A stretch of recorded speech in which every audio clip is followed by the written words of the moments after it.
Hello, my name is Leslie Martinson, and I am the director of Batman the movie, starring Adam West and... what's that kid's name? I don't know, it's not important. Anyways, so have a good time.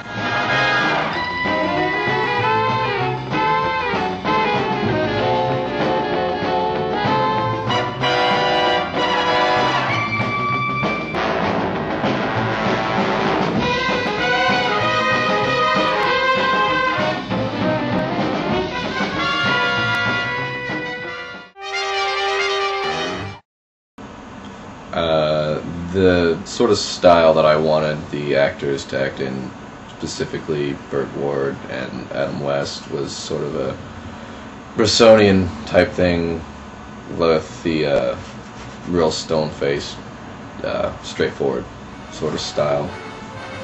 I wanted the emotion to come out of their eyes, like not out of their body or their face, just only the eyes. That was all I wanted.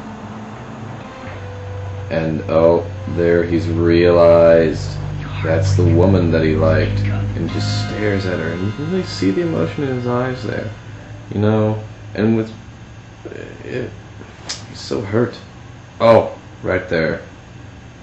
He looks at the camera. He's just so hurt. I think it comes across.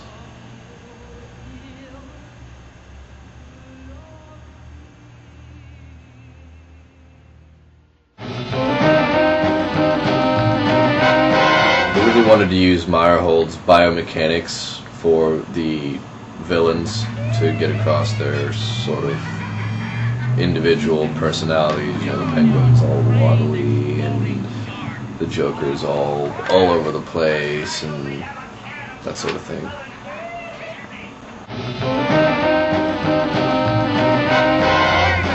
Oh, and here comes a sea captain.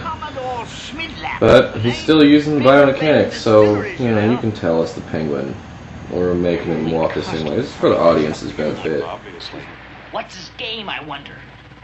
What's your game, Penguin? Penguin? I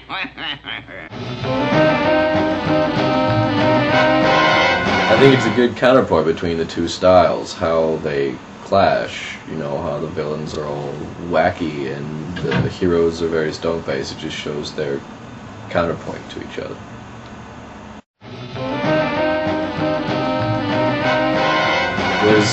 This scene is sort of an intra-shot montage, I guess you'd call it. I wanted to keep the continuity so you get the full reality of what's going on in the scene, but I also wanted to give time to each villain and show them personally. So, you know, it goes back and forth, and it does what I wanted it to do. And at certain points, the camera has a canted angle to represent the villain's ideas, just not agreeing, getting the clashing effect there. You know, it's off-kilt, so that's the way the villains are, and they're not either all off-kilt at the same angle, so they don't fit together. And that sort of concept actually ties in with something else we did, you know, when they're climbing up the wall. You can obviously tell that they're just walking up the floor, but the camera's on its side, so you got the unmitigated eye of that camera just showing them, and so you can believe that they're walking up a wall instead of walking across the floor. So in this scene, there's a sort of hurdle race. I've always been a huge fan of Douglas Fairbanks' movies. Big. I mean, I thought they were great. I just loved them. And so I figured I would maybe try and use some of his techniques in my movies and try and get sort of same tension that he gets in his movies. And every hurdle that Batman comes up against with this bomb, trying to get rid of it, is more and more tension, and it just builds. I mean, it just gets more tension. Some days you just can't get rid of a bomb.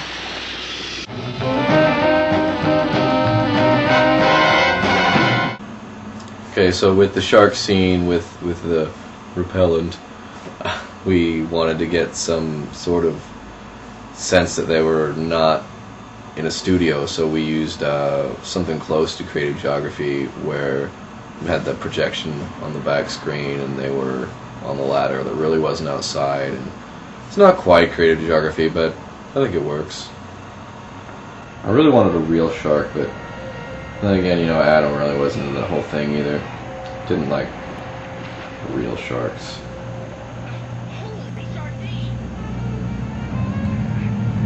And I should have told him.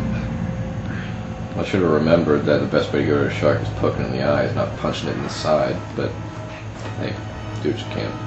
Oceanic repellent. God, we cut so many corners with this movie. It's not even funny.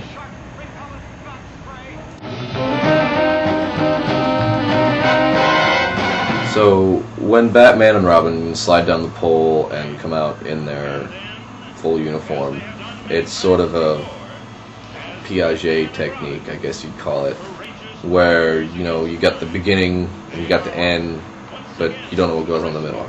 I don't even know what goes on in the middle. I really didn't even care. I just wanted the beginning and the end, and I got it. Something that we used in this movie a fair amount was the use of actual visual onomatopoeias on screen. You know, the vamp, pow, biff, sock, smack, that whole sort of thing. And, you know, as much as I'm flattered, there's all these modern movies just sort of steal that, you know, with the visual representation of what's going on the screen. You know, sort of like Die Hard, Crouching Tiger, Hidden Dragon,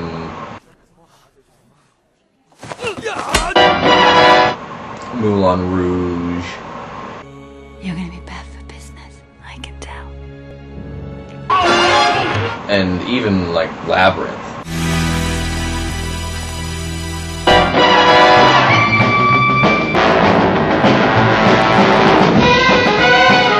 Who knows, Robin? This strange mixing of minds may be the greatest single service ever performed for humanity. Let's go, but inconspicuously.